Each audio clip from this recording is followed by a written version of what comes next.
Hi everyone, welcome back to my YouTube channel. If you are new here, then I'm so happy to meet you. If not, then welcome back. As always, please subscribe to my channel, turn on your notifications bell and you will get notified each time I have a new upload. And if you like the sounds of today's video, then please give it a big thumbs up. As you can tell by the title of today's video, I have put together 5 things or tips or suggestions that I feel that every teacher could do to help their autistic and neurodivergent students. First off, and I feel this is really important, is to educate yourself. So educate yourself on the correct language and terminology. Educate yourself on avoiding stereotypes and making sure you use reliable sources. And the question is then, how do you know if they're reliable? So let's say you're using a website or a book, then looking at something that is written by an autistic person, looking at the language that is used. So for example, that the website or the source, whatever you're using, uses identity first language, and avoiding organizations or websites or books or groups or whatever that would promote ABA or PBS, which we know is extremely harmful for autistic people. Education is very important and understanding is very important, and I feel like listening to autistic voices is how you're really going to get an understanding of your autistic students. Number 2 is listening to your neurodivergent students. In other words, asking them what could you do in the classroom to help them. Also, listening to them talk about their special interests. And I think that that can be a really good way of getting to know your students, is to listen to their special interests and understand that, for example, if a student in class is doodling, that does not mean they're not concentrating, that does not mean they're not listening. That could be something that is helping them. And so understanding in the classroom that they might need to move around, that they might need to stim, and that that's actually something that will help them in their studies. Number 3 is, and this is more a school thing rather than just classroom, is don't just have a sensory room. Work to make the entire school environment and school experience better for neurodivergent students.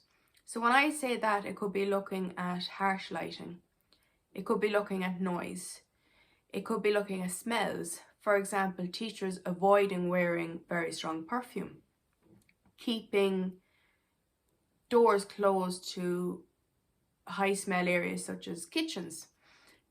Also looking at educating the wider school community, so that the students can understand what autism is, the students can understand what it means to be neurodivergent, and that will give them a better understanding of their classmates and what they can do to help. I think also looking at other issues, for example, the uniform. I think that for me, I've spoken about the uniform 110 times. It just was awful. I hated it. It actually felt painful. So looking at, can we make little changes to the uniform? Can we give a little, maybe some options with the uniform that might make our neurodivergent students more comfortable and in turn help them to enjoy the experience more? Another thing is physical education. A lot of neurodivergent students, not all, struggle with physical education. I personally think it should be optional. I don't think any student should be made do it.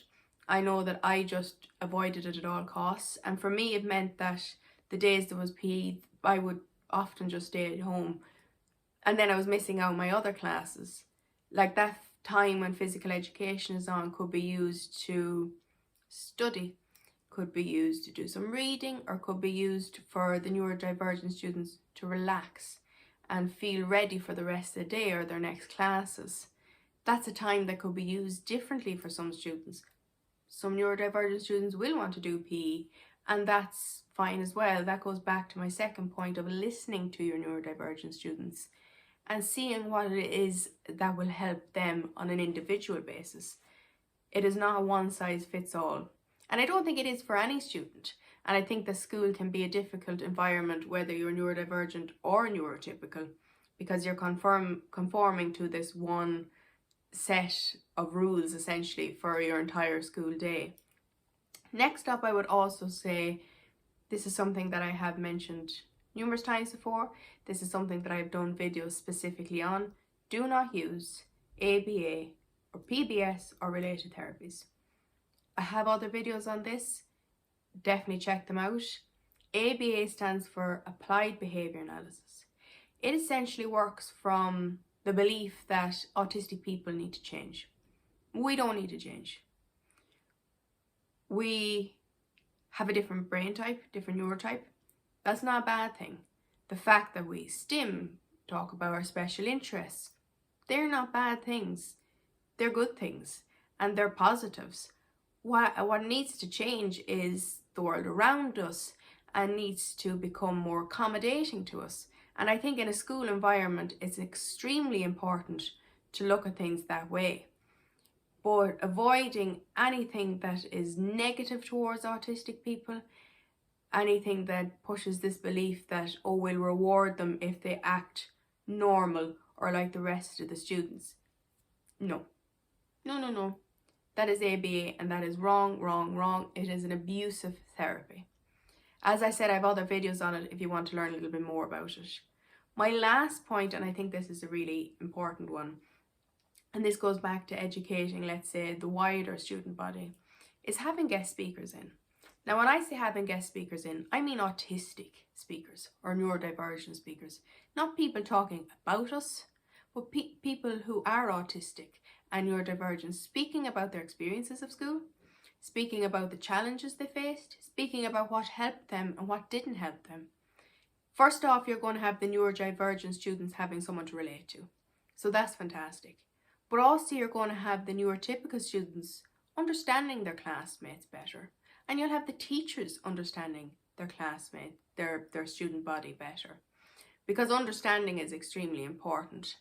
And through having a guest speaker, I think is a great way for students to learn. I've gone into schools, I've had the pleasure of doing that and talking to students, and I find that they engage extremely well, and I have thoroughly enjoyed doing talks in schools. So I do think it's an extremely positive thing.